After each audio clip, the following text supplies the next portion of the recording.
Hello, I'm Steve Lefevre, founder and chairman of Business Resource Services. We provide information, education, and motivation to owners, managers, and advisors of independent business throughout the world. Our mission: to create and deliver tools and resources that will guide you to improve business performance in a constantly changing economy, and to assist you in overcoming what is consistently the greatest knowledge gap for business owners: finance. The Profit Mastery series is designed to help you close this gap by increasing your financial IQ. In just a few moments, you'll be joining me in a video seminar designed to demystify finance and, more importantly, give you the tools and a process to manage the key drivers of both profits and cash flow, along with the confidence to apply these tools immediately in your own business. People of all ages, experience levels, and business backgrounds attend this course. The participants and examples in the video class may not be a perfect fit for you and your group, but with your facilitator and your participant guide, the information will be tailored to your needs. And with technology changing so rapidly, I suspect many of you are receiving this in the privacy of your own home or in your office in a self-study environment. No matter whether you are a business owner or manager, commercial banker, accountant, or business coach, you'll find the information applicable. Hundreds of thousands of people have attended this course, and they found it gave them a perspective that changes forever the way they look at their business. I promise the information will be insightful and enjoyable to receive. We'll dispel forever the myth that finance is boring, and you'll adopt a new attitude that finance is fun as well as powerful. So come on and join me now as we take an enlightening journey through the financial cycle of a business, and I introduce you to the powerful principles of profit mastery, creating value and building wealth.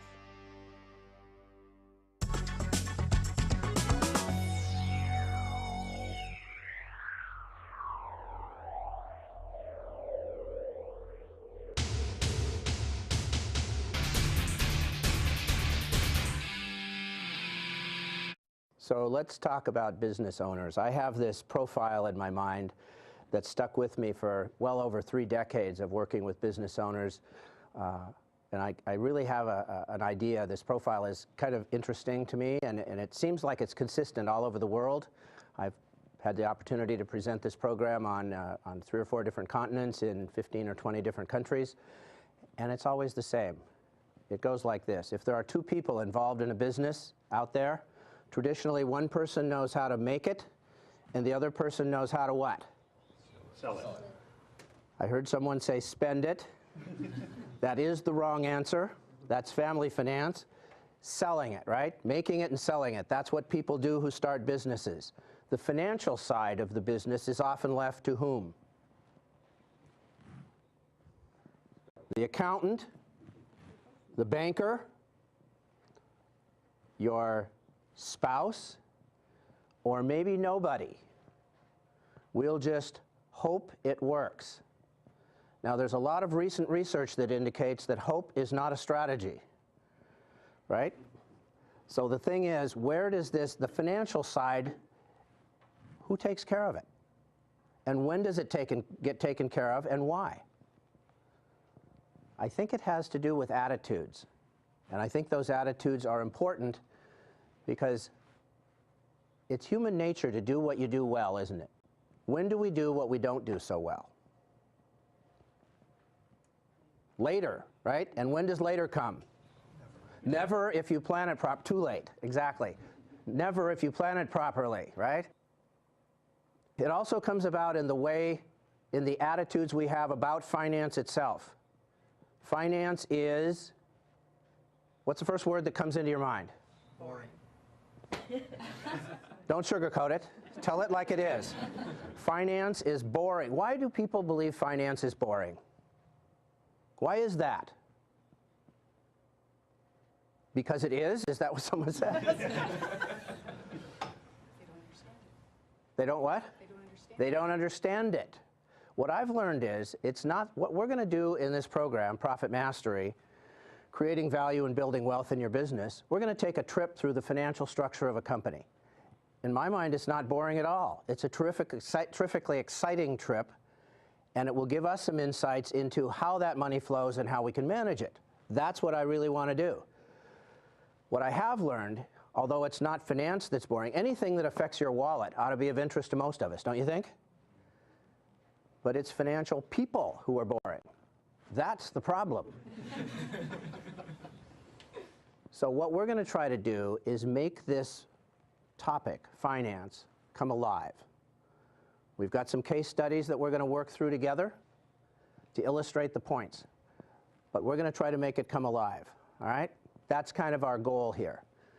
What else? Anything else about finance? I think sometimes people are afraid of it. Why? We fear what we don't understand. And our job, our goal, my goal today is to really, well, 3 goals really. One is to demystify finance, to really take the mystery out of the numbers. We'll give a plain English process, okay? To give that process, simple, keep it simple. We'll work through it and give you the confidence to apply these tools in your own business when you leave. And we'll work through the case studies to do that.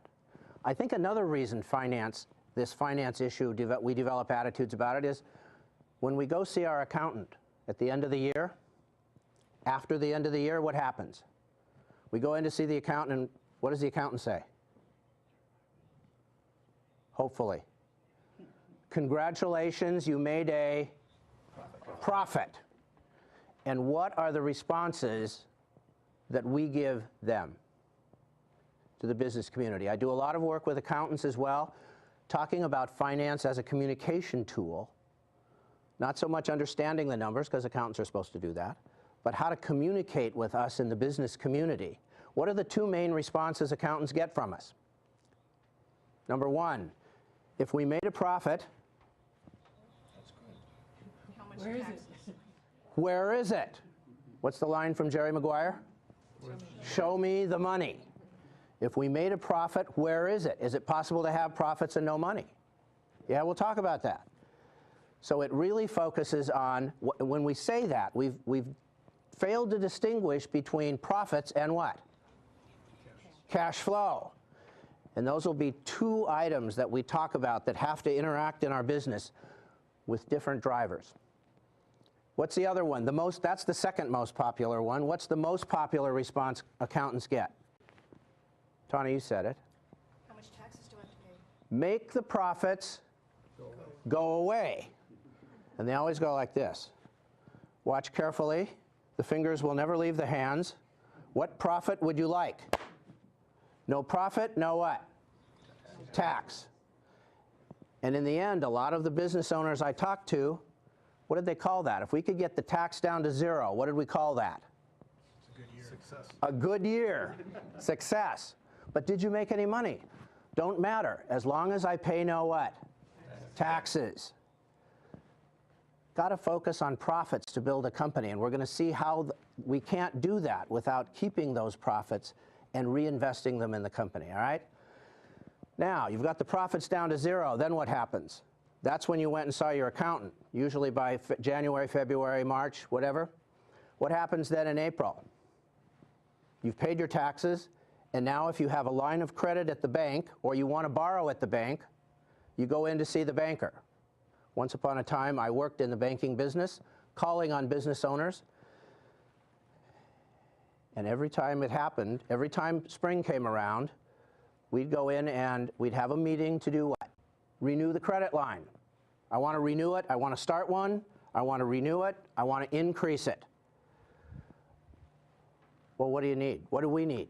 What do we need to see if that's going to happen? If I put myself in the position of the banker, what did I need to see? I need to see a set of financial statements, right? And you've got one that shows you made how much? 0. Nothing. And so what I began to think was, on the way to see me for the review, my customer would go, uh-oh, I don't have any profits. And they'd swing by the accountant's office, and what would they say to him or her? Make the profits reappear, Or maybe what they'd say is, I got this set of statements, give me the other one. And I began to believe that my customers kept 3 sets of books. One for the IRS, or any other taxing agency anywhere we go in the world, one for the bank, and the real one. And then I discovered some of us actually keep a 4th set of books. This is the one we keep for the ex-spouse. Point being, which set of books? And the real point is, who's the worst person to kid? Yourself, right? If you don't know what's going on, I'm not sure about what's going on there. The other thing we learned in banking very quickly was a number, 80%. What's that number? 80%, what is it? Of all the businesses that start every year, within 7 years, what percentage go away? 80% go away.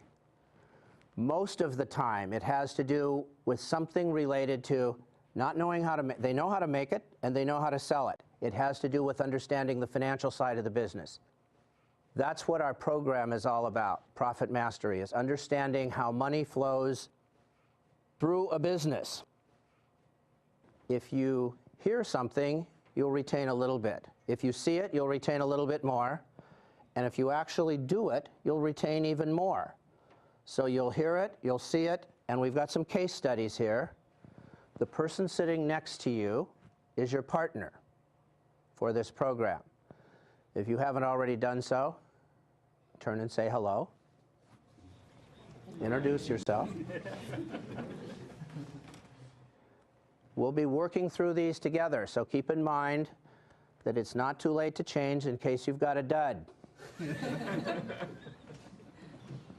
Think of this journey as really telling a story. The story of what? When we look at a set of financial statements, what's the story we're telling? Story of the business. It's the story of the business. Just like writing a book. We do it as we go through year after year after year. It's just like writing a book with one exception. We can tell this story with only what? 2 pages. If you're an author, J.K. Rowling, who's she? Harry Potter, 735 pages to figure out what Harry's up to. We can do it in what? I can name that story in 2 pages. If we have the right tools to extract the story. And it's interesting because most of the stories we see would be written in English or German or French. What's the language of our story? Numbers. I think that might be something also that has an impact on people. I don't do what? Numbers. I don't do windows. I don't do numbers. But finance is numbers. And this is one of those things when we put our financial manager hat on, it's one of those things as an owner, you can't get rid of it. It's there whether you choose to accept it or not. So what we want to do is give you the tools to really focus on that process. Some of us rent things, some of us deliver food, some of us sell time. But in the way money flows through a business, what I've found over the last 25 years is there are way more similarities than differences. And it's those similarities that we want to focus on in this course. So I went to 30 of my colleagues, like I said, I said, give me your top 10. Cut them into pieces. I had 300 pieces, and I started dumping them in buckets. So we'd say, what are the buckets? I came up with 7 buckets. 7 buckets, 7 steps to maximize value. And that's what we built that became this course. First step, plan properly, not only when the business is begun, but all the way through. Do most business owners have a plan? Do most business owners have a plan? I believe they do. Where do they carry it? In their head. A little bit hard to download. So what I wanted them to do was what? Write it down. Secondly, failure to monitor financial position. Secondly, monitor financial position. We get financial statements at the end of the year. It was common for my customers, they'd whip through look to the bottom of the second page, and if there was no red ink, they'd go, whew, we're okay for another year. Way more information in there than that. Way more information in there. That's where the story is if we have the tools to read it. Number 3, understanding the interrelation of price, volume, and cost. Everyone knows their costs, don't they? I'm not sure about that. When I ask people over the years, who sets the price in your business? What response would I get? The market. The competition. Well, shoot, if you follow the competition, what does that presume? They know what they're doing. Now, I grew up in the American West, and I learned if you follow a dead horse, or a lost horse, you don't get home, do you? Failure to manage CF. CF, cash flow. Is it possible to have profits and no money? Is it possible to have money and no profits? Absolutely. So we've got plan properly, we've got monitor financial position, we've got understand the relationship of price, volume, and cost, manage cash flow. Everybody wants their business to what? Grow. Is it easy to grow? Sometimes it's easy to grow what? The sales. Is it possible that growth is hard to do? It's not hard sometimes to make the sales. What turns out to be hard? Is it possible for a company, I guess this is the way to say it, is it possible for a company to grow too fast? Yes. Everyone says yes. That's a common response. And what does that usually mean? It usually means that something's happening where the sales are going up, but we keep running out of money. This relationship, and I think there's some myths out there that hopefully we can address as well as we go through this program. Number 1, if I have more sales, I will have more money. I will have more profit. Not necessarily true. Not necessarily true at all. In fact, if every time we had the sales go up, we had more money, more cash, what institution wouldn't we need? Banks. Banks are here because that doesn't happen, and I think that's one of those big disconnects between the financial community and the bank and the business community, is what happens with growth and how do we fund it. We've got a great tool here to focus on that. And in each of these sections, we've got a tool and a case study that will demonstrate how to use them and how they apply. 6th piece, failure to borrow properly. 6th piece, borrowing properly. What does that mean? What's the most common question when we talk about borrowing from a bank or any other source? How much do I need? And that's a really important one. But equally as important is another question we figured out about 10 years ago. How? How does that go on the balance sheet? Long-term, short-term, intermediate term? Getting it structured right, it turns out, is just as important as figuring out how much. And together, if we can get both those right, what have we done? We've made the job a whole lot easier for whom? Anyone who's trying to lend us money. What we have is this communication process of two sides of the desk, the financial community and the business community. It's not them coming over here, it's not us going over there. What we're trying to do is meet in the middle.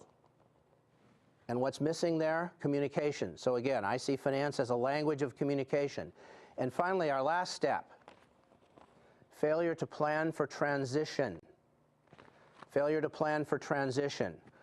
The way we're going to work with that section is really simple. If you don't do the first 6 right, you don't need the 7th step.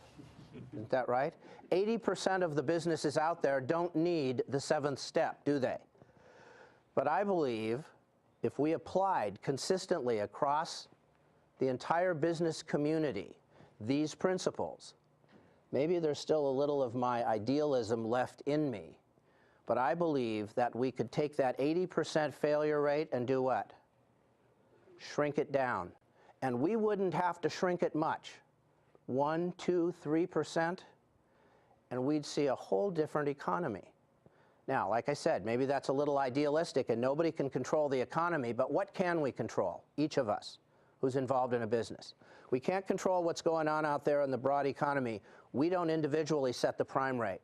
We aren't individually responsible for whether the economy is going up or whether it's going down. But what can we control? What do we have the power to control?